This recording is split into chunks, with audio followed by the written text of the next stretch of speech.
is Chino Inakwe Whitley. Everyone calls me Chi-Chi. And I'm also a program officer with the EPSCoR program, as you saw earlier today. I'm really excited to welcome you to this session where we're going to have an opportunity to learn more about how the Track 4 program, or the EPSCoR Research Fellows program, has evolved over the last 5 to 6 years. And I wanted to start off by reminding folks that this is one of our newest investment strategies with the NSF EPSCoR program. And it started in fiscal year of 2017 with an intention to help the community make more grassroots level investments in non-tenured investigators by providing them with fellowships to travel anywhere in the nation to establish or strengthen partnerships. And these partnerships would be at host institutions that are either in federal national labs, private corporations, or academic research centers. And so since fiscal year 17, we've made 145 awards to EPSCoR Research Fellows, which is an amazing accomplishment. And the idea is that we want to be able to look back over these last few years to see kind of where they've gone. And so as we've been evaluating this program, we've recognized the need to enhance our outreach to institutions that are not very well represented in our proposal pool. And so with this in mind, we've been working hard to develop partnerships with the EPSCoR program at NASA to develop a new track within the EPSCoR Research Fellows program. And that's the RII Track for FAST program. So for those of you who just saw the solicitation come out in January, you may have seen two tracks. RII Track for NSF, which is the traditional track that most folks are familiar with, and the RII Track for Fellows Advancing Science and Technology. And this gives the opportunity for non-tenured investigators at minority-serving institutions, primarily undergraduate institutions, two-year colleges, institutions primarily serving individuals with disabilities, or women's colleges, the opportunity to conduct research or their fellowships at selected NASA research centers. This new track is in its first iteration and will have a second iteration in the next cycle. So we really need a lot of help from you in getting the word out about it. One way that we're going to help get this word out is that on our esteemed panel, we have folks who have either been PIs for the EPSCoR Research Fellows program in the past, they've collaborated with EPSCoR Research Fellows, or they've served as the point of contact in this most recent RII Track for FAST opportunity. And what I'm hoping is that today you'll have an opportunity to understand what a prospective Track 4 PI could achieve at NASA. And you can see an example of what a Track 4 fellowship looks like. So with that, let's take a look back at those pioneering PIs who helped us kind of find their way through this program. And we're going to learn more about how the EPSCoR Research Fellowship impacted their careers. I have to say that as the coordinator for the program, I work with an amazing team of program officers in conducting this work. And I also want to make sure that I acknowledge that Tim Van Rieken, who everyone knows very well, was the first to initiate this program. And so with his leadership and vision, EPSCoR Research Fellows became a real opportunity. And so I'm happy to be working with Andrea Johnson, Subrata Acharya, Yolanda Allen, as well as Jose Colom with the NASA partnership in bringing this opportunity to our community. With that, I'm going to stop talking and I'm going to turn it over to my panel, and I'm going to ask each panelist to introduce themselves briefly. We'll start with Jose.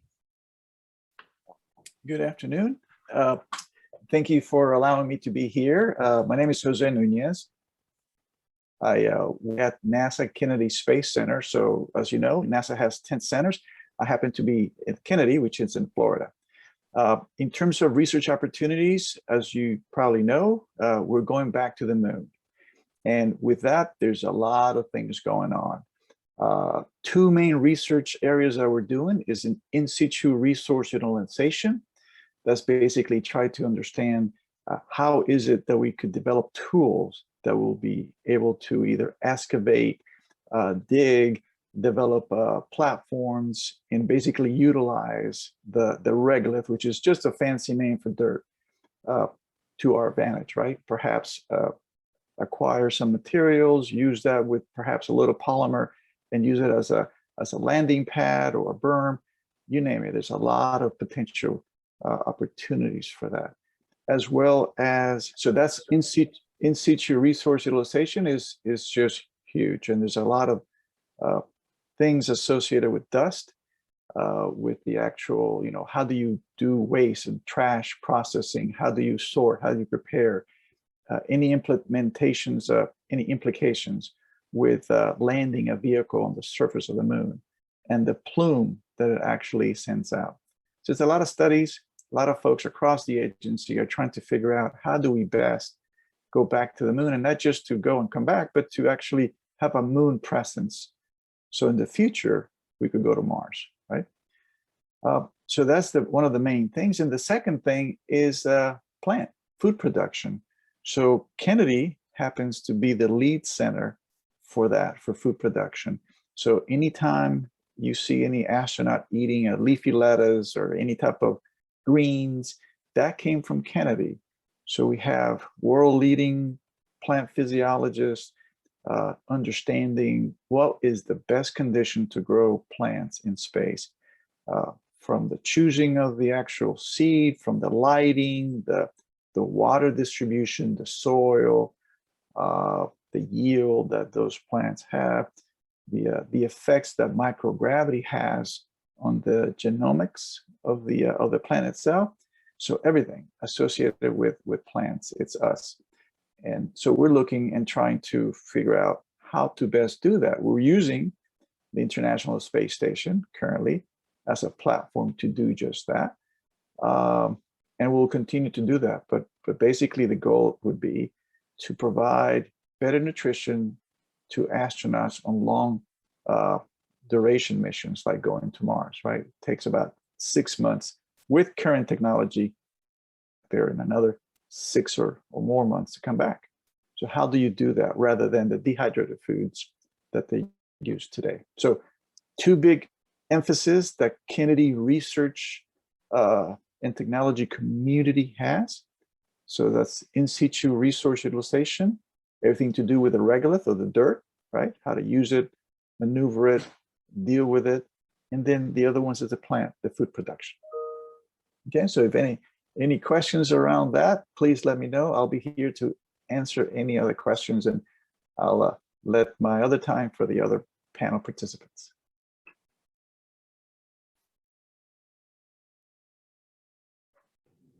Hey, Matt. Okay, so hi, I'm Matthew White. I'm a assistant, actually very recently promoted to associate professor of physics at the University of Vermont. I've been here for now 6 years, and I'm also in the material science program. And my research focuses on thin film, organic, and hybrid optoelectronic devices and the associated materials. Joe? Yeah, I'm Joe Berry. I'm a principal scientist at the National Renewable Energy Lab in Golden, Colorado. And we are the nation's premier renewable energy lab. We focus on essentially integrated energy pathways, which is a fancy way of saying deep electrification, electrons to molecules or energy storage strategies, and then circular economy issues.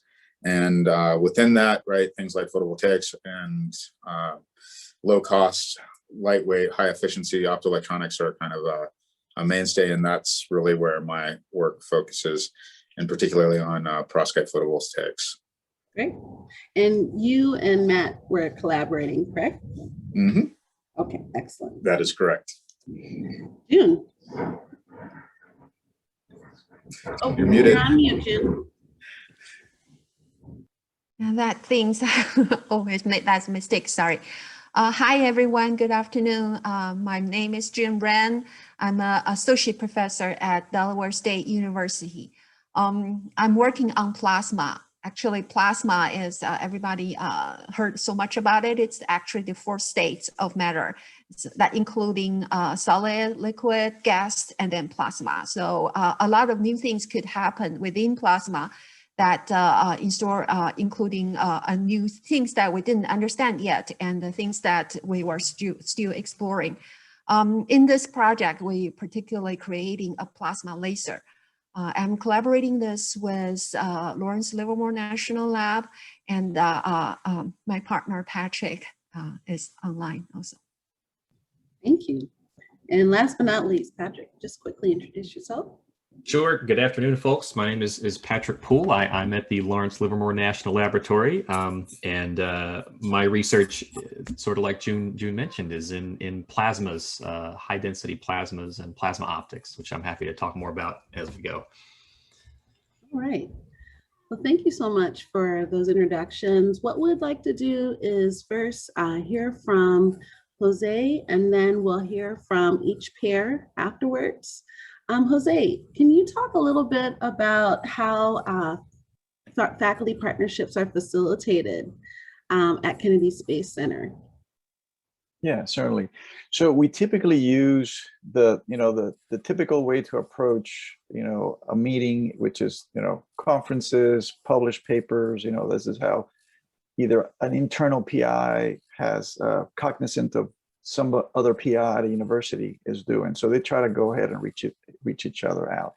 Another way that we've been doing is that even before the pandemic, I was going out to different universities and basically trying to understand their capability and making them understand our capabilities, and trying to figure out if it was a mutual interest for further discussion.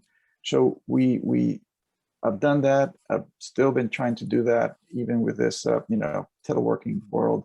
And in that communication, I basically provide an overview of all the research opportunities that Kennedy has and even NASA has, and delineate the research and technology portfolio that Kennedy is doing. As you know, with 10 different centers, not everyone can do the same thing. So I try to emphasize those which we are doing. ISRU and food and plant production is 2 ones. They're not the only ones, but those are 2 major ones. So I try to communicate with them, exchange information. They invite me to their classrooms, virtually, Zoom, WebEx, GoToMeeting, you name it, and I provide an overview of really what we do. And from there, we start discussions and perhaps have one-on-one meetings. So if anyone is interested in understanding a little more what Kennedy does specifically, please let me know, and we could set something up that, one-on-ones that we could share what it is that we're doing and get a little more understanding of the opportunities that are either out there or are coming up, which is what I focus on. And so you're listed as a point of contact in the current Track 4 solicitation. Can you talk a little bit about how folks may have approached you through that? Email or phone call. I think my email is listed. If it's not, please share it. I get emails constantly, all the time. I may be a little late in fact, let me just type it right here in the chat as we're talking. And if anyone has any questions, please go ahead and email me. And I may not get to you right away, because as in this position, we get lots of emails, but I will. And we'll set up one-on-one meetings and try to, if we could gain more folks, so when we discuss, everybody could have a little more opportunity to listen, that'll be great. But I've done Zoom meetings of 1,000, and I've done one-on-one Zoom meetings. So either way, whatever works for you guys, I'm trying to help as much as possible carry that information forward. And what's the best way for a prospective PI to figure out if their research aligns? we have some categories described in the solicitation, but what do PIs need to do to figure out, okay, well, how can I cultivate a project that I have ongoing, or maybe I want to create newly? What kind of things would help? So it is, it is still a who do you know type of thing, and trying to get as much information as possible is key. Hence, that's why I've been trying to go out and publicize as much as possible. Getting into the NASA website and just, Googling NASA and the things that we're doing will definitely give them an overview.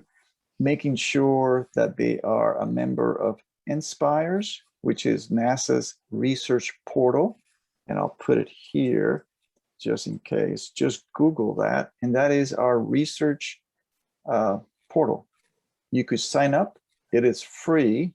And all the solicitations that we have, either that are external, come up in NSPIRES. It's free to join. You could sign up to all the other topics like earth science, space science, you name it, astrophysics. And you will get emails weekly on some of the things that we're doing. Even also opportunities for faculty, early careers, even student fellowships, in fact, in which a student could get their master's or PhD paid for, as long as it's within the, if it's something space related that is listed. So for sure, yeah, thank you. Oh, Lester put it in. Thank you, Lester.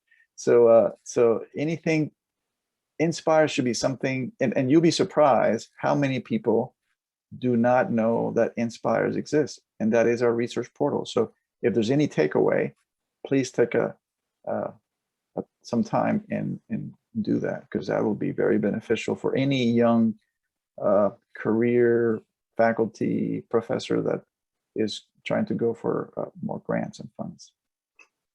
Awesome. And so when they talk to you, you help them find someone to work with at Kennedy Space Center based on their interests. That's really good to know. I think a lot of folks might think that they're working directly with you, but you're actually helping to facilitate partners throughout. Right. Yeah. Right. I used to do more research, but with the little gray hair that I have, I've kind of gotten to the point of just trying to facilitate and make those one-to-one connections, and then I get out of it, and that's okay by me too. All right, perfect. One last question: when faculty are thinking about partnering and they want to email you, is there anything in particular that they should provide? What are you looking for? What suggestions might you have? I would say be very straight. What is it that you're interested in, that you're researching? And that should be number one. I mean, it's either a match or it's not, and that would help time, save time on both of us. If it's not something that we do, which a lot of time it is not, it's like some people last week were wanting to get into engine development. Well, we're not the engine people. They launch from Kennedy, but we don't work on the engines and the design of the engines. That's a different center. So I try to guide them to them, and so on. So if Kennedy is not the place for them, I try my best to align them to a different center that perhaps their research is more compatible to.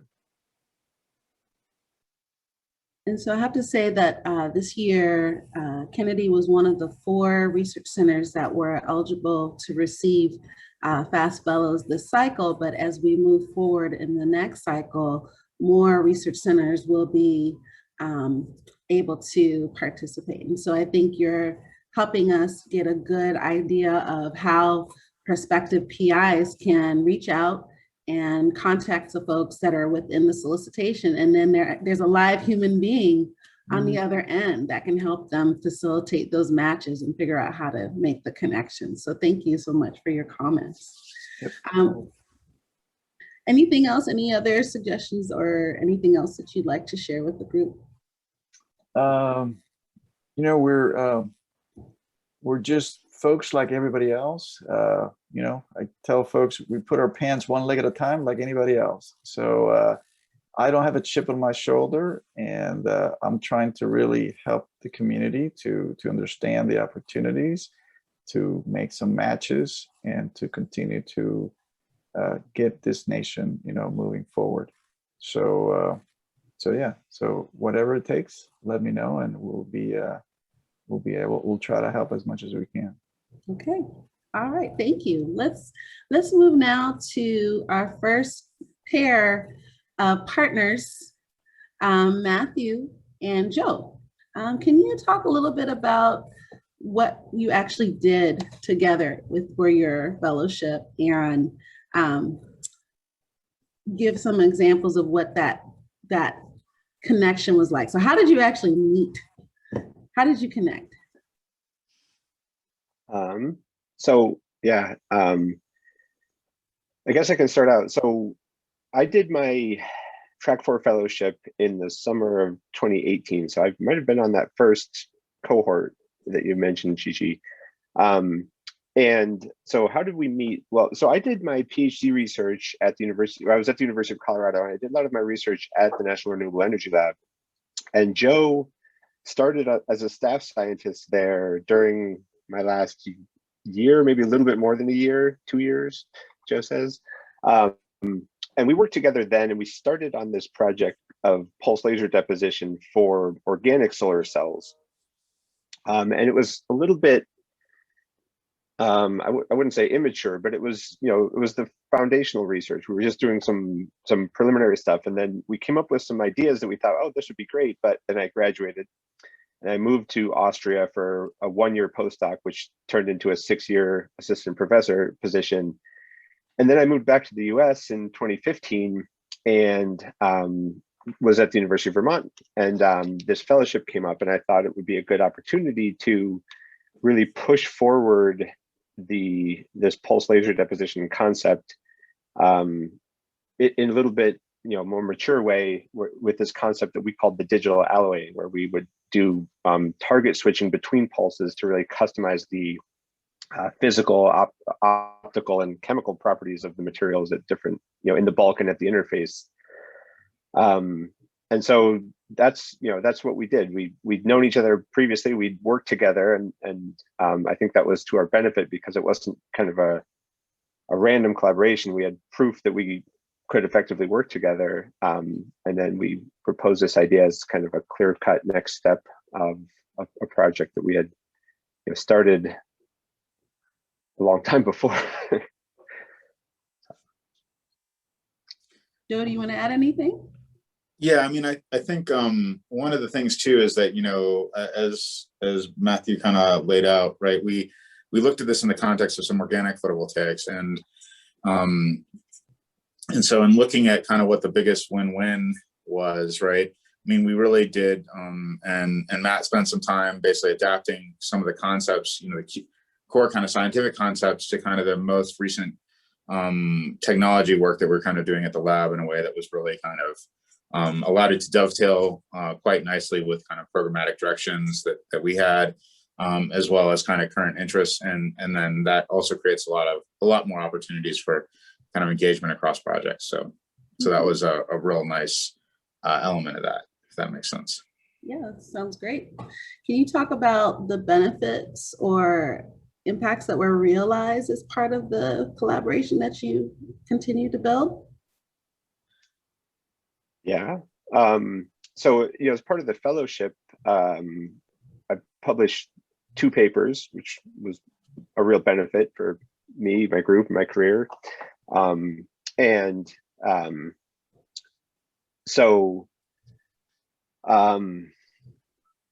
Yeah, so that was, a direct benefit, let's say. But then, I think more, let's say, tangibly, we learned some real skills at NREL. So the fellowship supported me and one of my graduate students to come out to NREL for the entire summer of 2018. And since we were going, the University of Vermont, we applied for funding from the Office of Undergraduate Research, and 3 of my undergraduate students came out as well. So it was a little bit bigger cohort, not all supported by the EPSCoR program, but we were all there for the summer, and we learned, a lot of real valuable skills in terms of perovskite solar cell fabrication, characterization and safe handling of materials that, you know, is a wealth of knowledge that we would take 20 years to generate on our own, and we could learn in 3 months at NREL. So we came back and in collaboration with one of the other professors in the physics department here, we set up our own perovskite device fabrication lab. And it's been slowly ramping up. And, you know, just over the last 3 or 4 months, we've been able to really make solar cells with 18, 19% efficiency, which is not world record efficiency, but for, you know, a couple of people in the lab in Vermont, that's really, you know, is pretty comparable to what we would, you know, what my students were doing at NREL. So that's a real benefit that we've been able to extend to the university here. And beyond that, you know, that enables us to continue some of these projects that we wanted to do at NREL, but we had 3 months, so we couldn't really, you know, time limiting. And also, you know, in the field of perovskite solar cell research, there are, you know, it's a highly competitive and very popular field. And so when you're, this gets into one of the questions later, but, you know, when you're working with Joe and his group, I said to Joe, I said, when I came to NREL, I had said we had prepared this technique that uses nonlinear impedance analysis to look at phenomena, and I thought it'd be ideally suited to look at these perovskite solar cells, specifically the, you know, the oxide perovskite interfaces, which we were looking at in this EPSCoR fellowship. But there are, you know, Joe's engaged in a lot of projects with a lot of different collaborators who have similar interests, and so that you have to be real careful about whose toes you do or don't step on. And so being able to take our knowledge that we learned at NREL to be able to make our own devices, it enables us to kind of pursue that research without having to worry about who's collaborating with what, because now we're a little bit more independent there. So that's a real benefit for us too. That's pretty cool. Joe? Yeah, I mean, on our side, I mean, I would say that you know, they're, again, kind of like Matt laid out, very tangible things, right? You know, there's the evaporator that we got back up and running because we had, you know, Matt and extra set of hands to kind of, you know, make that just simply happen. And, you know, now that system is used as part of a, one of our junior researchers has got a program funded by DOE where we can take advantage of that resource in a way that we wouldn't have been able to otherwise. You know, so there's that hands on in the lab, right? You know, some of the students did some work on, you know, in addition to kind of in the context of training and getting up to speed with the work that they were doing directly in the projects that Matt was leading, right? You know, I could at least one of them, right? I could have him characterize as part of his training set materials that, you know, otherwise somebody like me or one of the other postdocs would have had to characterize, right? And so that was, you know, again, a direct benefit. And then, you know, there's a lot of laboratory grunt work, which is, you know, which isn't always sexy, but is really important for people to learn. Like, honestly, I wish I had more time sometimes to do some of that stuff than I do. But, you know, and those kind of laboratory skills, it's both a teaching element, but, you know, it's stuff that we need done. Right, we need it done in the lab, and having them around to do it is a real benefit.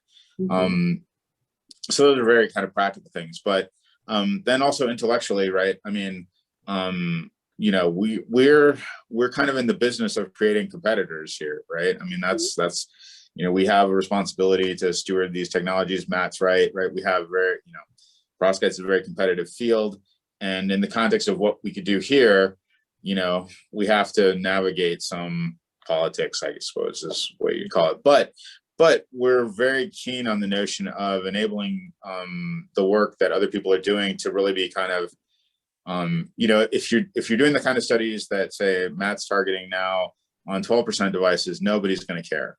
But if you're at 19%, that starts to be, it starts to be important in a way that kind of can provide value to the field overall. And so making sure that we find ways to get people to that level where they're really contributing to the advance of the technology is something that's important. And working with his team gave us kind of more opportunities to try to refine some of those skills, I would say.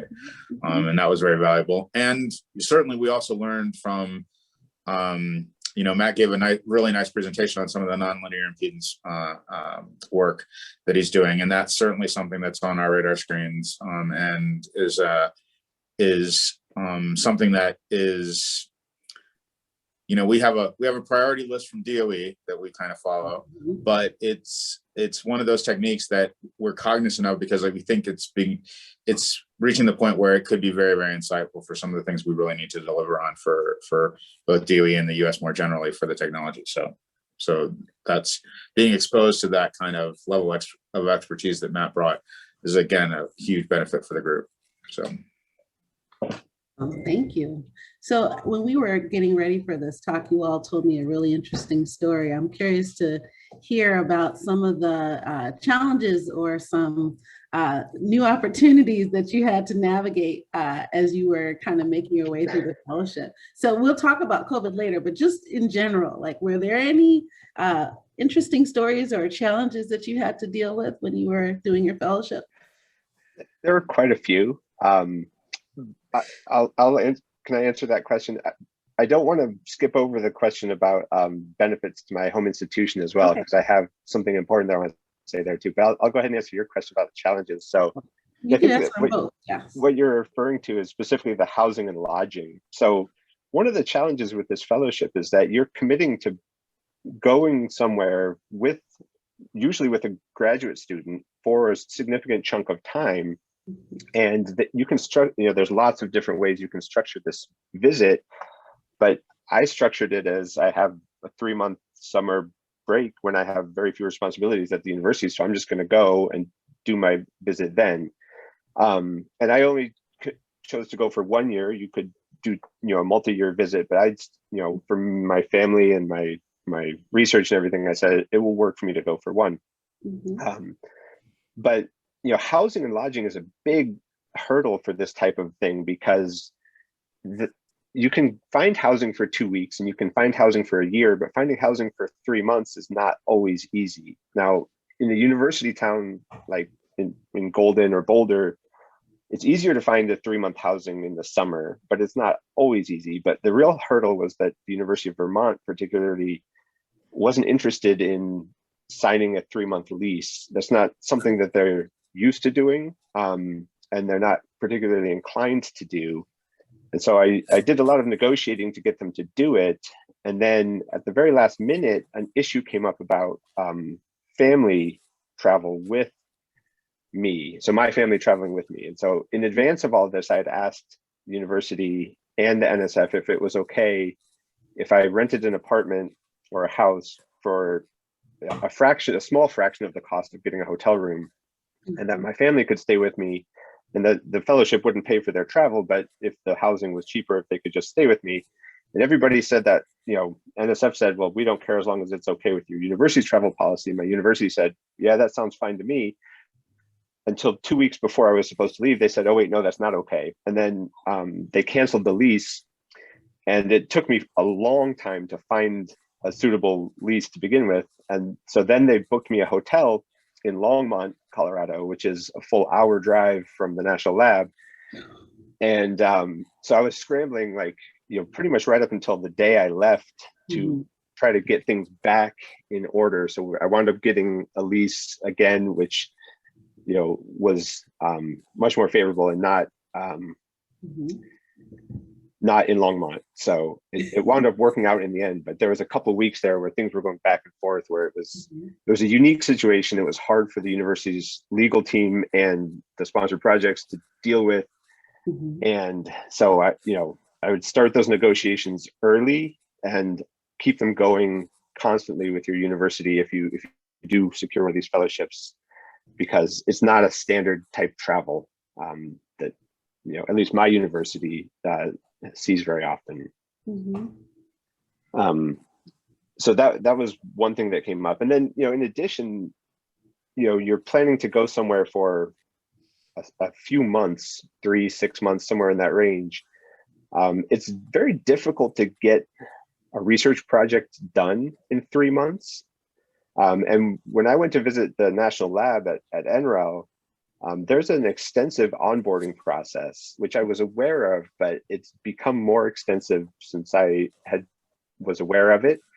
And it occupied almost a full 2 weeks. And so there are times like before you're allowed in the labs, before you're allowed to do certain things, especially like the laser training, you know, you have to get all of these things done and they're all timed out. And that goes into why my group and I were working on fixing Joe's evaporator, because we couldn't go in the lab and do our experiments. So we got his evaporator working instead. So yeah, there's a lot of hurdles like that. And then the other thing that I would recommend is, and this is, you know, Joe is a group leader and a very good one if I say so, but you know, there are things that, you know, the people that we worked in the lab with on a day-to-day basis were much more aware of, specifically things like resource scarcity, consumables, things that are in high demand. That you know, when my students got in there, you know, there were things like just glass, you know, indium tin oxide coated substrates for making solar cells. You use 2, 3, 4 of them a day, and every group at NREL used them, and we ran out like in June. So there was a big scramble for those. And these are the things that, you know, I would recommend anybody to talk to, not only the group leader that you arrange the contact with, but also, you know, try to arrange a couple meetings and discussions with the people who you're going to be meeting with. Now in 2018, we were all kind of clueless as to how to do that, but I think that after the last year, we'd be professionals. So that would be a lot easier now than was even a couple years ago, but just something to be aware of. Well, I'll even in fact say that, right, so one of my colleagues, Matthew Beard, has actually got an EPSCoR awardee that's planning to arrive from, I believe it's University of Kentucky. And in addition to the pandemic issues, right, Matt is a laser person, Matthew Beard, that is my colleague. He's, you know, more of a spectroscopist, and they want to basically do lab work. And so, so fortunately, we've learned from some of these lessons that Matt kind of broke ground on to try to organize the visit so that we can make sure that we're squared away on some of these other kind of issues, for example. You're a pioneer there. Do you want to go back to talking about building capacity at your home institution? Sure, yeah. So this is something that is, you know, one of the questions in the lead up to this was that, you know, how is the home institution or the jurisdiction benefiting from the fellowship? Well, first of all, Joe Barry came and gave a colloquium talk here in the fall of 2019. So the state of Vermont is that much better off. You know, kind of a chance meeting. When I was at NREL, I met a project leader from Sandia National Labs at the summer barbecue.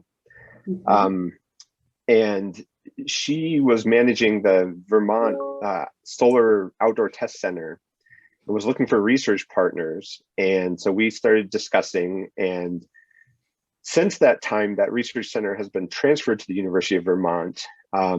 And so also while I was at NREL, another professor from engineering at the University of Vermont, who I hadn't met before, came to NREL and gave a talk. So I went to his talk, and now he and I are leading that outdoor test center here in Vermont. And we have a proposal into the DOE EPSCoR program for a $3 million grant, which hasn't yet been decided. But, you know, it's kind of a tangent, you know, it wasn't what I went to NREL for, but it's a significant research capacity upgrade for our university, which kind of spawned from chance meetings at this, you know, these hubs for, you know, the best and brightest minds in the country.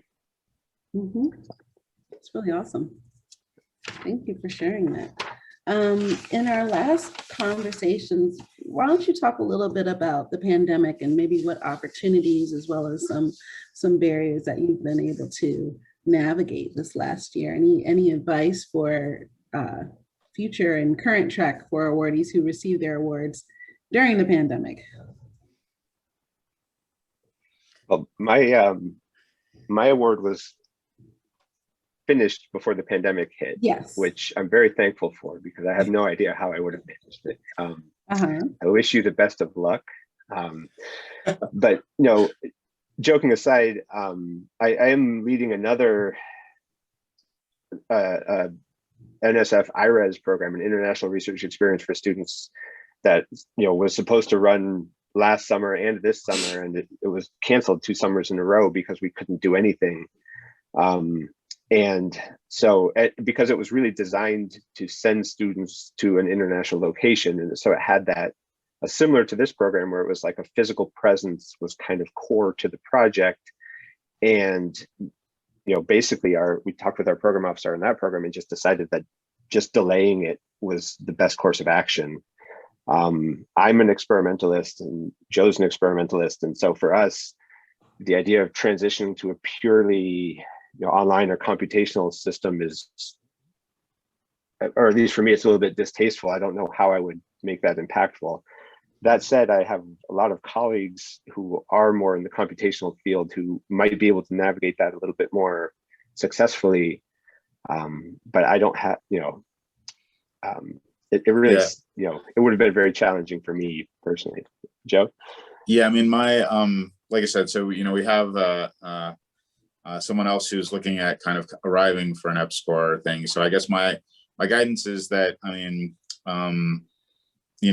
certainly for us in the national labs, right, it's not simply a question of what, say, I might want to do as a group lead or even members of my team, right? Some of these things come down from DOE, and they are, some of them are rational, some of them are not. And so I think the main thing to focus on is kind of trying to be flexible with keeping in mind that, right, you have technical goals that you want to achieve, right? And so you want to create the win-win situation that still allows you to get, provide the value of this kind of award to both the students and the technical outcomes, right? But you'll have to be flexible because sometimes, right, even for us, right, this precipitated us pinging our upper levels of management, right?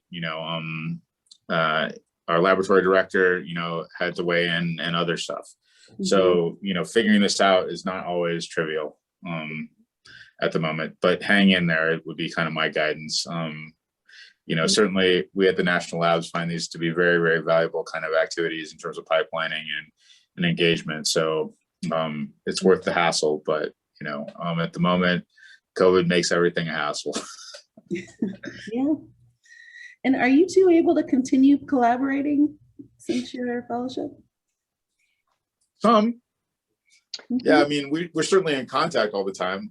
This opportunity that Matthew mentioned for this outdoor test resource is something where we were just fortunate enough to win a relatively large award with Sandia National Labs to do outdoor validation of perovskite solar cells. So that's something that talked a little bit with Matthew about engaging in, although given how DOE's changed the structure of that, there are a lot of questions there that we have to work through before it's clear how that'll happen. But I'm relatively confident there'll be good opportunities to collaborate on that front, as well as some of the other more, let's say, device physics type stuff too. Wonderful. And we had discussed the possibility of having one of Joe's PhD students come out to visit us maybe like 6 or 8 months after we had left NREL, but that fell through. But we've been in discussions about things, back and forth. Mm-hmm. Yep.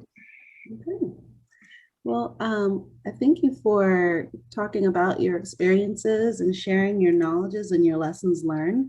We're gonna now shift to our next group, but we'll circle back to everyone so that folks can ask questions directly, because I see that there's some questions in the chat, and so we'll be able to address those after the next pair speaks. So next we'll have June and Patrick talk, and I think June, you had a presentation. If you'd like to upload we can start that presentation. Yeah, Gina, I can start the presentation. It's pretty hard for us to follow Matt and Joe because almost the same problem we encountered and you covered for us. We don't want to repeat. So let people hear twice about the difficulties or the challenges we have. But we prepare a short talk and let people know what we're doing and the technical aspect, as well as my aspect about the collaboration, why this program is important to us. And then And then my partner Patrick will follow to share his aspect, both aspects. So this project is on plasma mediated laser. And then I initially collaborated with Dr. Kirkwood, and then later Patrick be the main parts of our collaboration. Please.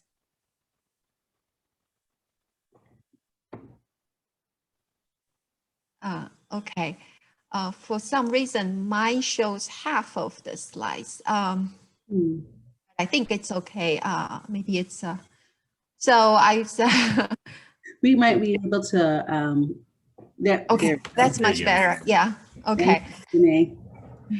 Thank you, Janae. So I just recycling this map is showing us that plasma is actually existing in all aspects of our life. It changed from the famous aurora phenomenon we see to the light sources we use, including those fluorescent light, and including to our cells interactions. Those are covering everything. So this is a very nice map.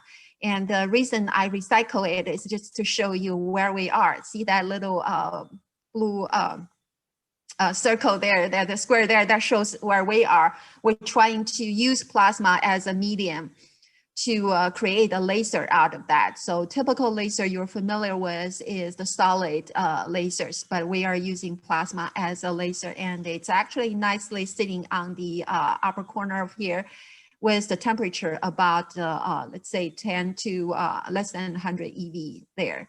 So that's just shows that plasma is so important that to us that it probably will lead us to new discoveries and new ways of transfer energies as well as storing energies. Okay, next slide, please.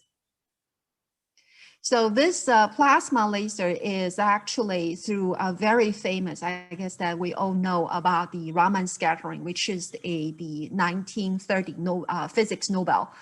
About the it's granted to 2 persons for the Raman scattering. And then what the Raman scattering is, actually you have input light and then you have the output, and the energy differences is mediated by the molecular energy levels of pre-existing in the system, and that way you can identify what exactly that material is. And in our case, since we use plasma, you can be sure that the media serve this transaction is plasma. So that put very high requirements on the plasma, requiring the plasma to be well under control, as well as, you know, for serving as a laser, the plasma has to be coherent. I mean, if it's totally random and noisy, you're not gonna be able to use it. So that's our way of fighting through this and trying to control the plasma the way we want it. So in short, is there are 2 types of Raman scattering. Is one of them is the spontaneous. You don't need to do anything. You just shine a light to it, and you can collect scattering because of they have this inherent states in that. But to force these states to behave coherently and the way that you want it to be is what we're trying to do. So you can see that at the right-hand side that we put in 2 beams. The we call the pump beam and also the seed. It's the seed that we want it to grow. And then if everything works well, the output should be coming out very strong as well as very coherent. And that's the trick of our work. Next slide, please. So the simulation shows that if you have, let's say it's coming from the left-hand side from a tiny little one, and then if everything works perfectly at the outset, which is the right-hand side for both figures, it should be coming out strong, coherent, narrow, because it's amplified as well as compressed. So we know that for a short pulse to become shorter and shorter, its bandwidth will automatically increase. And those bandwidths, within that spectrum of bandwidth, everything has to be in phase, because if they are totally random, you're not going to be able to get what you work. And plasma is actually the ideal medium to serve this purpose, because plasma actually support unlimited bandwidth, but that's just assuming that you can control it well, and that it will behave the way you want it to be. So ideally, this is what happening, that you have a short little pulse comes in, and then it just becomes all spread out and becomes quite nasty at the beginning. But then at the end of this output, it's becoming coherent, strong, and nicely. And that's giving us the opportunity to explore the high energy end of this, to see how strong the laser pulse we can generate it, and we can use it to many applications. So the secret to this is to maintain your plasma coherence. All right, next slide, please. So we showed you two examples. If you do a good job or you didn't do a good job, what happens is on the left-hand side is you can see that at the emerging side, which is to the left side, they become spread out. You do have energy out, but they spread out over a random nature and coming out without a controlled behavior. But on the right-hand side, what happens is you see that at the beginning, the far top right-hand side, there is nothing there because it's too weak, you can't see it. But then if you do everything right, you pretty much follow. You can predict exactly where your pulse is and how strong it will be. And then it will come up exactly at the lower left corner of that, coherent, nice, strong, comparing to the figure A that they emerge anytime they want to and spread out their energy. So this type of pulse pretty much is not what we want. It could be useful, but it's not what we want. All right, next slide, please. All right, so the setups that we have is a collaboration with Lawrence Livermore National Lab, and that's Patrick and Bob, Dr. Kirkwood. And then we have the setups there in that this is what we have something new beyond what Matt and Joe has covered is we're working with at least 4 lasers in the lab room that we are collaborating with Lawrence Livermore National Lab. So laser safety and the student safety is our #1 concern. So this, beyond that, we have, you see 3 lasers here. We have the pulse that we want to amplify, and we have the pump, and you also need to generate the plasma. So if we do everything correct, that's what we show so far at this stage, that the amplification is about 5. It's still a small amplification, but at least we understand something, that how things work and how could we make it behave nicely. And then we can continue our exploration as well as our collaborations with our wonderful colleagues at Lawrence Livermore National Lab. Next, please. Really quickly, what was the timeline for your fellowship? When were you supposed to go? I actually, the fellowship starts at 2019. Mm-hmm. So Matt said, I walked right into the pandemics. But then we extended one year last year, so we're gonna need to extend another year because this year probably we won't be able to continue our campaign. Okay, just want to have some context there. Yeah. So if you want to hear my thoughts about how to deal with that, you know, we'll get to that later. Yes, right, definitely. right on. All right, next slide, please. All right, so if we measure the spectrum to see that the output pulse, how strong it is, and if it's coherent or not, we do a comparison about without the seed and with the seed. We do see that the pulse that we generated and amplified are coherent, comparing to the random nature of another signal. All right, next slide, please. So this is the part that I want to spend a little time to talk about the benefit and impacts. This program is really important to us. It provides us the opportunity to explore at the forefront of the science discovery because that plasma is still a very mysterious medium. That's it's the 4 states of matter. And then the study as well as the understanding of the matter is important to all of us. And then the collaboration with Lawrence Livermore National Lab not only give us the ability to access to the advanced facilities that we are not going to be able to have, because maintaining 4 lasers in a university environment in terms of funding, it's quite a dreadful thing to maintain that kind of capabilities. But then we work with our colleagues at Lawrence Livermore National Lab. We have the advanced facility, as well as to work with the shortest, strongest pulse. You do need some equipment that are very, very expensive. And beyond that, we have the opportunity to work with the best scientists in the field. And we say that from our heart that we do have the best colleagues in the field to work with. And we have 5 undergraduate students graduate from this program, and 1 graduate student graduating next year.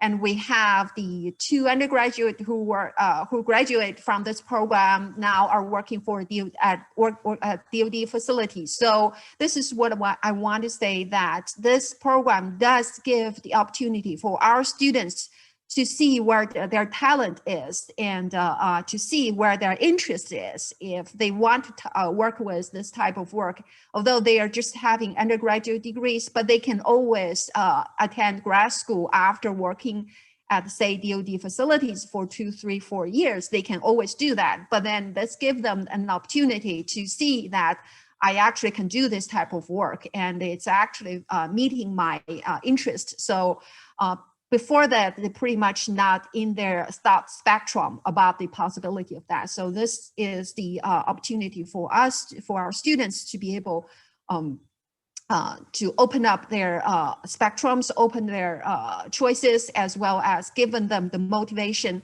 as well as finding their natural interests. So the program also help our students to get better trained. So they can, number one, they have to identify and relate with their interest and natural interest. And the next thing, important thing, is they were able to do the job that they were given for their first and after their after school job. They can do it. So what was the typical national lab work looks like, and what expectations people are putting on them. So that gives them the opportunity to do well for their jobs. And next slide, please. All right, so that's the quick summary of our campaigns that some of my students, and then that's all I have for now. Can you also speak to potential capacity that was built at your home institution? I understand you went to another location to access an instrument, and that your students were able to benefit. But talk a little bit about your career as well as any other impacts. Yeah, that's the opportunity that's give us, that our we always have interest. My colleagues always have interest to open up centers at our home institution. Mm-hmm. Typically, we're limited by the facilities as well as the capacities we currently have, but the ability to extend it, be able to extend through collaborations and throughout NSF support, make even able to submit proposals in that way. And hopefully those centers being established, I cannot say enough how benefit it is to all of our undergraduate students, including those undergraduates that we have about let's say 20 undergraduate students walk into the program. Not all of them will be staying in the program. That's pretty natural. But then we do have students like the one that coming to the campaigns with me. They recognize where their natural interest is at, and then they will have a successful career after this. So that's important to us, because we can apply for the Excellence Center, we can apply for the quantum computing centers, and those collaborations do give us the ability to be able to recognize we do have the talent and the capacity to do it. Mm-hmm. That's wonderful. Patrick, do you have anything to add? Yeah, I just like to highlight, among other things, the benefit that this sort of collaboration has for Livermore as a laboratory. You know, we've got above 8,000 employees nowadays, and they span the gamut in terms of education, from undergraduate all the way up to having a PhD.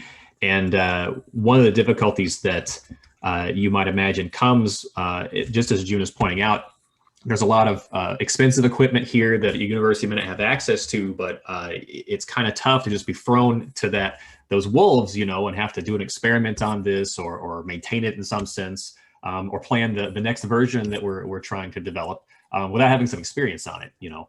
And so one of the most exciting things about this collaboration is the success story of the students having being able to find jobs, especially at government facilities, but you know, really anything in science is of interest to us, because that is the thing that we're getting out of it. And there's some more practical short-term benefits in terms of understanding the plasmas and some ways that fundamental research ties into the mission-driven science that we're, say, doing on the National Ignition Facility, the big laser here at the lab, but sort of in a broader sense, training up students and experts on scientific concepts and technical skills, but also just, you know, burgeoning their interest in this sort of thing is really important goal for us. And so in those senses, we were happy to be a part of it and to continue to be, you know, in the area of plasma physics, but all the other ones that the lab works on. Thank you. And you mentioned that your fellowship is still going because it started before COVID and now it's still progressing. Can you talk about some of the opportunities that you're able to take advantage of, or kind of how you're navigating those barriers? So I was trying to see that what we learned out of this dealing with the pandemics over the past year, it's not all difficulties and dark side. And when I look at it, I do realize that when we were we have time to be able to look at our old data, because number one is we migrate partially to computation. It's not easy, but we managed to do that. And because of the small clusters that I have in my research group, it's really small. But then this is what the small clusters compared to the major clusters that's available in national lab, as well as in DoD facilities. Comparing to them, the architecture is different, but you learn the fundamentals about the algorithm of the computing architecture, how to use that to full benefit what you're trying to achieve is going to be valuable. So that's what I tell my students, that don't just think that this is a small cluster, it's a toy, not going to be able to give you any major scientific publication out of it. Can do is trying to understand the architectures of computer architectures. You know, this knowledge could be valuable even if you're moving on to quantum computing. Are the fundamentals about computing, instead of I have these tools, I use it, and I put out a paper out of it. And those are the trainings to my students that I think it's valuable. And also that we have time, I just myself and my students or dealing with the pandemics in the hard way. Some of my students got infected, and we have all kind of, but the nice thing is we all walk out safely, and then you know, we can resume our what we left in past year. Also, in the meantime, what we learned out of this, and we have a chance to look at our old data and try to understand it, instead of we have continued collecting new and then you know, publish them and wrap it up and on the shelf forever. So that's part of my understanding about that. Great. Thank you. So what we can do at this point is turn to the audience and give folks an opportunity to ask questions. I know we have some current PIs in the audience. We have folks that want to support PIs, as well as folks that may want to be PIs in the future.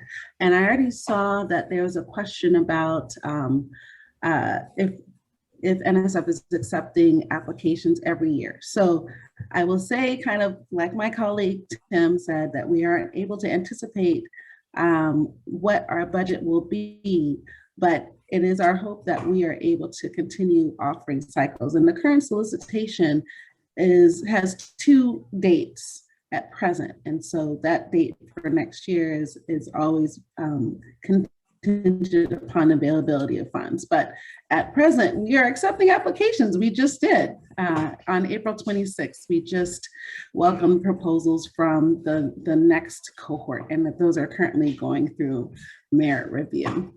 I'll also reiterate that for folks who started during the pandemic or are navigating challenges from the pandemic, as our policy and budget colleagues presented earlier this week, folks are able, we are working with PIs to offer as much flexibility and support so that you're able to navigate the challenges that you're experiencing, hopefully finding opportunities in the light of what you're trying to do. But we understand that if you're not able to physically relocate to do your fellowship activities and you need to extend your fellowships, you're able to submit a request for a no-cost extension at the appropriate time. And according to our colleagues in DGA, they said at least 45 days before the end date of the award, but definitely you can do that earlier, well before 45 days.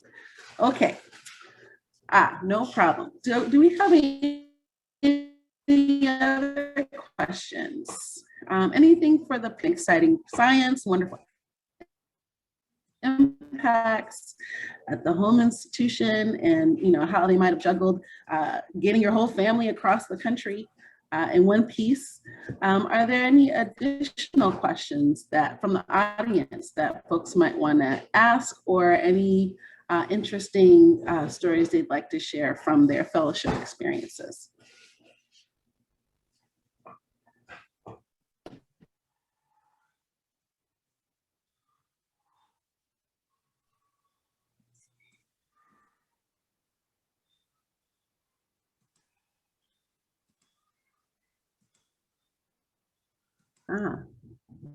Okay, so Dr. Fatila asked a very good question from the panel, and we'd like to know kind of how you've been able to incorporate your work from the fellowship into courses for undergraduates or even graduate trainees. So how have you been able to make that translation from what you were able to learn in those fellowship experiences towards teaching in your coursework? Matt or June, feel free to chime in. So that's a great question. There's a course that I teach periodically. It's called Physics 9, Energy and the Environment. So it's a topical physics course for non-science majors. And a lot of the, the general knowledge and the topics of research that are going on at NREL are very applicable there. So, we spend a lot of time talking about state-of-the-art, wind research and storage and grid modernization, and those are all things that I became a little bit more aware of at NREL. And it's nice to be able to talk about not just what I'm very knowledgeable in certain fields, but not in all of those fields. And so having at least an idea of what real state-of-the-art technology in those fields is like is a real advantage in that course.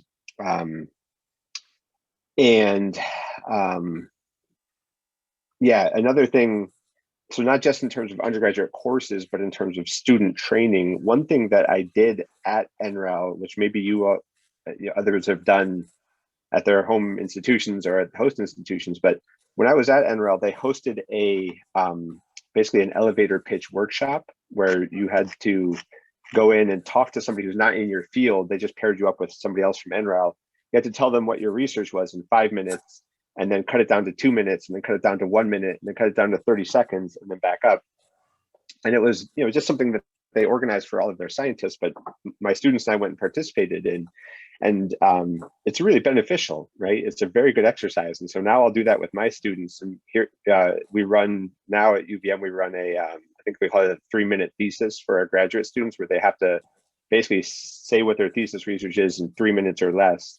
And it's a similar type thing. So I found those types of interactions to be really beneficial in terms of extending not just the knowledge of the specific topic, but the general good practices within science. Yeah, for me, it's there's a special courses at our home institution that's called the FIS 441 project, which is the selected topics in physics. So, but of course, this has to be able to fit in my students' requirements to graduate. In the past, that some of the students find that to fit into there, and this would give them, because the research topics that we're working on are really advanced topics. Those are not easy for even for a junior, senior, undergraduate to be able to do well and understand well within, let's say, they pretty much need to work on it with a year or a year and a half before they can feel comfortable to speak about the topics, as well as be able to present their results in conferences, and also write a paper about it. That's in general, not, of course, some students are extremely talented. So those are the courses that help us to develop, and then make sure that students who go on the campaign with us as better prepared. But then it's a small scale courses, and it has to fit in your students' requirement to graduate. If they took this course already, and then it's they need to take something else to meet the credit requirements. That's a different story. Yeah, one more follow-up on that. I just remembered, not a course directly, but there is a student club on campus called the Renewable Energy Network. And after my fellowship, I gave a talk to the Renewable Energy Network, mostly about perovskite solar cells in general, and NREL and potential UVM NREL collaborations, and the NREL Summer Undergraduate Research Program. Because, like Jun was saying, maybe talking about the exact details of, the physics of a digital alloy oxide contact layer, not going to be so appealing for the general audience, but kind of, the general topics of renewable energy, solar energy, and especially summer undergraduate research opportunities are very interesting to a lot of people. And so those are the kind of things that we could, really kind of spread the message around based on the connections we made to NREL that summer in 2018. Better awareness of opportunities. That's really great. We see a question about eligibility criteria. No problem, Liz. Eligibility criteria for faculty partnerships, or even those that are not faculty. And so I can take that really quickly and say that the partnerships are initiated and facilitated by the PIs.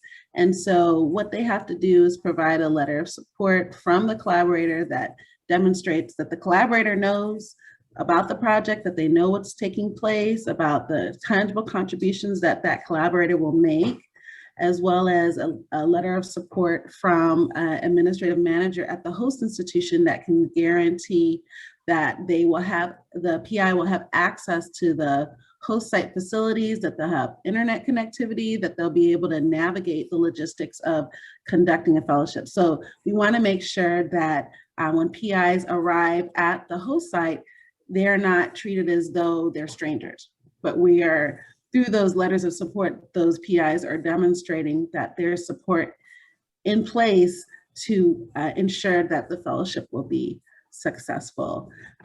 For those who haven't applied for fellowship before, can you, Matt and June, can you talk about, and even Joe, you might want to chime in, talk about getting those letters. What was that like? Did that take a long time? Did you have to go through multiple layers of approval? Kind of, what was the experience like for that? And I forgot to mention the home institution also has to provide a letter of support, but thinking about the host site, do you have any tips or advice for getting letters for those, from those two individuals?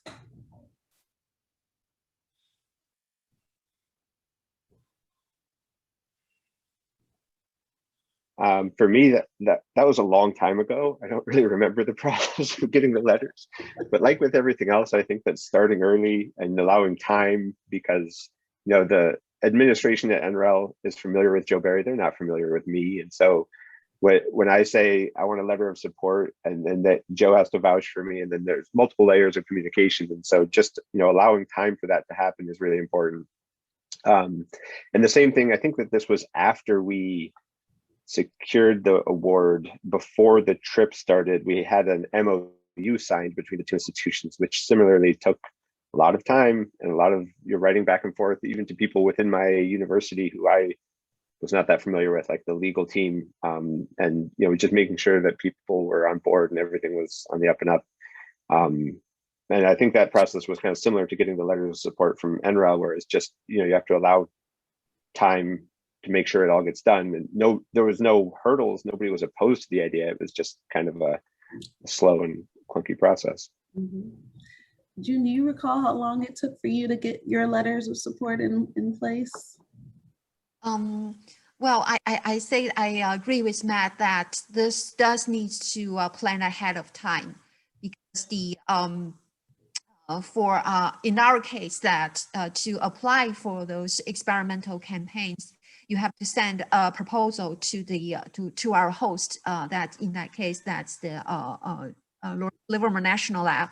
You need to send a proposal saying, I want to use this facility for this long, and what do I use it for, and explain it. That's way ahead of when we submit this fellowship application. So plan ahead and contact your colleagues at national labs or partner institutions, and know what's the requirements for you to be able to access their facility or collaboration with them.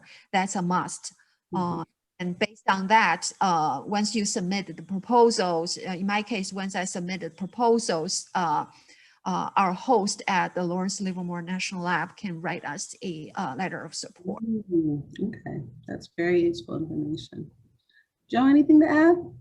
Yeah, I mean, I would just reiterate what Matt said in terms of time, right? I mean, and also, and I know in Matt's case in particular, right, the, working on these perovskite solar cells, there's a lot of technology and tech development, while the work we targeted was very basic, right? On the off chance we came up with something that solved, became a solution to a problem in a way that was commercializable, right? The laboratory, obviously, this is what precipitated, for example, the MOUs and some of the other kind of activities. So, and like Matt said, you probably won't hit opposition. You just may hit people who don't know quite how to basically turn the levers, and these levers are always changing too, right? So that's one of the things that makes it tricky, right? Mm-hmm. Jose, did you have a comment about letters of support? Oh, you're on mute though. Yeah, sorry. We provide them. We typically, letters of support does not commit any funds, any Kennedy funds at all. And I do those letters weekly. And basically it says, yep, we understand your concept is in line within our research and technology swim lanes. And if you get funded, we'll work with you to see what we can do. But there's no commitments of any type of resources or funds. That's a letter of support, which I can sign, and I usually do. Letters of commitment, now that's a whole different story, because it then commits center resources. And that has a higher level of signature. It's signed by our center chief technologist, and we have to go through a board to get it approved. So and we can, and we have done that in the past. However, if anybody wants to really collaborate with us, which is that commitment type of thing, meaning we do something, they do something, and we actually have people, you could actually put in their proposal FTE for us to use, so we could actually be working together. That's always an option. So for that, we just need to early, right? So communicate early, email us and ask us to, how early, the earliest you can. Like 3 months, 6 months? Yeah, it depends on the actual, so as any government, right? We have our bureaucracy that we have to go through. And if we're committing a lab, we're committing some resources that will be paid by NSF, which is another government agency, to us, it committing the whole center. So we put a very strict and responsible approach to that. So to make sure that's going to happen, right? And hence, the more communication, the more understanding what exactly we're committing to, and the sooner we talk that, the better, because it's just communicating, making sure everybody's comfortable, making sure that there's enough schedule, the facility will be available to do what it's supposed to do, that the PI is available to do what it's supposed to do, all of that thing. And so it takes the supervisor, the lab manager, the center, This distinction that Dr. Nunez just made is super critical, and is a really, really important point, right? So, I as a PI can sign a letter of support, but a letter of commitment is another level, and does obligate the lab in a distinct and different kind of way in terms of resources, right? It's more of like almost contractual obligation. And so, so in the context of a letter of support, right, if we're aligned, like, Matt and I were on what the project goals are, and, I have resources within my purview and my projects, and if that alignment is there, we're kind of good to go, as collaborators, with the understanding that, as Matt kind of indicated, right, there was some lanes, right, where I was like, yeah, we can't do that, right? And those are the reasons why. Now, in the context of a letter of commitment, right, we spec kind of the statement of work, and that's what we're doing, right? I mean, it's a much more, typically then there's resources that basically would cross lines in a way that at least for us at the DOE lab, we don't do that typically for NSF projects, right? But that does essentially unlock different kind of capabilities and access to different resources at the lab in a different kind of way. So I think the takeaway point is that a letter of support is very different from a letter of commitment. And within our solicitation, we are just asking for a support letter to say, you can come to my lab, you can access facilities, you can collaborate. If you want to do a more deeper commitment, you're welcome to do that. It's not required by the solicitation, but it may help you in the long run. So plan accordingly, plan in advance if that's something that you want to do for your future submission, but don't let it prevent you from submitting your proposal on time. That's the biggest. I would say that, at least from my perspective, sitting at DOE, and it may be different for NASA, but this program is a really nice way to build a collaboration that we can then go and then do some kind of joint project where a letter of commitment would be a kind of appropriate, either to NSF or DOE or DOD. Great. I see there's a really interesting conversation going on. Brian, is he able to come off mute? I just want to make sure we addressed a question. I'm able to unmute. Okay. Could you kind of, given some of folks' responses, can you reconfigure your question so that we can address it as well? Sure. I'm a PI on a track 4, and I'm supposed to begin my award was delayed for a full year and because of the pandemic, and so I'm planning to begin my travel in a couple weeks to my host institution. And so I was curious for other PIs who have already worked with their host institution. I understand part of the goal of the award is to bring back the knowledge and skills that you learn at the host institution to your home institution, but the host institution will likely have specialized equipment that you won't have at your home institution. So I was just wondering, how you've managed to apply your newly acquired skills at your home institution without that specialized equipment, or if you've, attempted to purchase some of that specialized equipment. And so it looks like we have folks who are working to get an instrument to come to their home institution so that they can work on it there. or also being able to learn in advance how to use a particular instrument and talk with the team before actually going to the site. So there's been more time allowed for that. And we may, and Edwin, you can elaborate on my summary of your comments, but it sounds like there's a lot of really unique ways that folks are navigating not being able to access equipment that they originally planned to go and utilize in this last year. I think we have about 5 more minutes in the session. And so I just want to make sure that we don't have any other additional questions that we can address. And while we wait for those to come in, I wanted to also make sure to acknowledge my colleague, Eric Lindquist. I didn't do that before, but he also did a lot of work in this last cycle. It was very helpful to the Track 14. So we very much appreciate that. I also see my colleague from NASA in the audience, Lester Morales. Lester, if you want to wave and say hi to folks. I'm not sure if I can see Jeppy. But if you're also there, please go ahead and wave. And so Lester and Jeppy are named in the solicitation. So if you contact them for help or advice, they will answer. They are real people. And it's been a really wonderful experience working together with Lester and Jeppy to put the new opportunity together for the FAST program.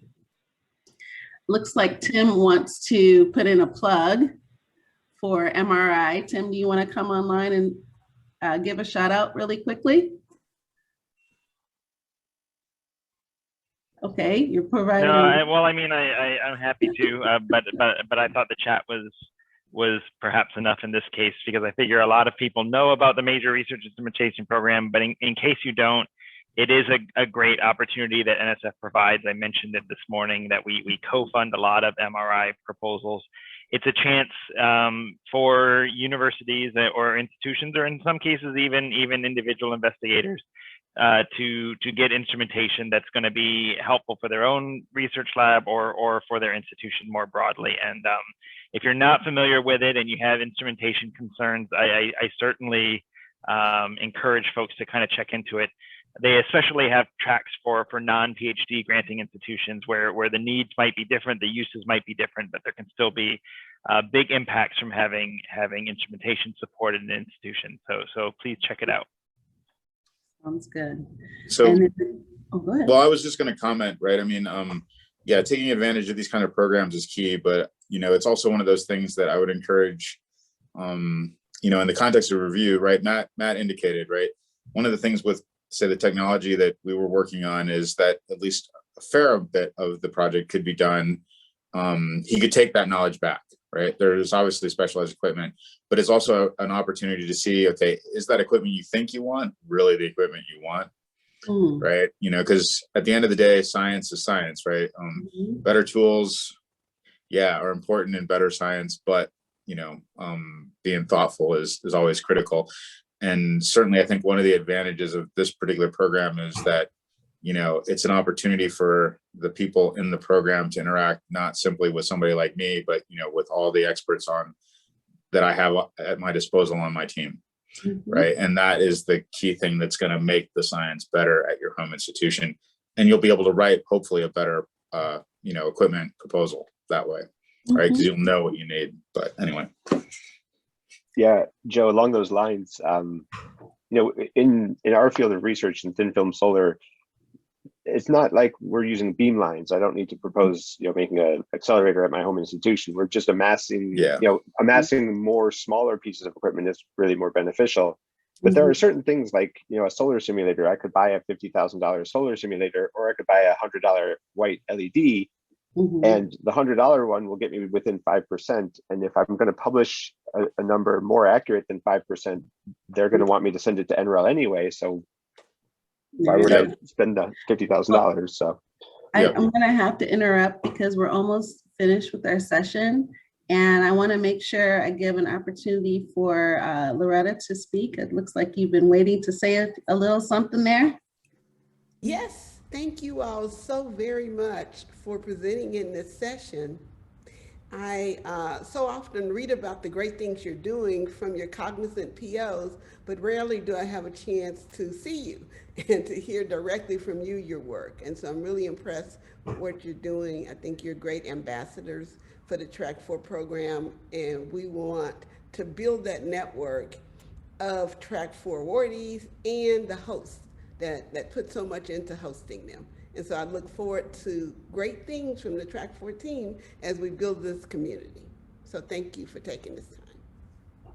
Thank you, Loretta. Thank you. And everyone, please join me in thanking our panelists, Jose, Matt, Joe, June, and Patrick, for sharing their knowledge, their experiences, and their wisdom towards helping current and future Track 4 awardees. And the next cycle, according to Lester for FAST, is coming up, and there will be 18 NASA facilities participating across 12 states. So again, thank you everyone for being with us today and listening in. I hope you learned something new. You can always reach out. I'm available by email and phone. It's public, so don't hesitate. And it's wonderful to see your faces, if not personally, but online. So with that, I'm going to turn it back over to Janae, and thank you for listening. All right, thanks again to an amazing panel, and you guys were a great audience, very great engaging. I'm sure that everyone appreciates that. So we are at the close of our day, and we will see you tomorrow morning, right at the same time. Let me pull up the agenda for you. Alrighty, so Friday we'll start at 10 a.m. Eastern time with EPSCoR updates. We'll see you all in the morning.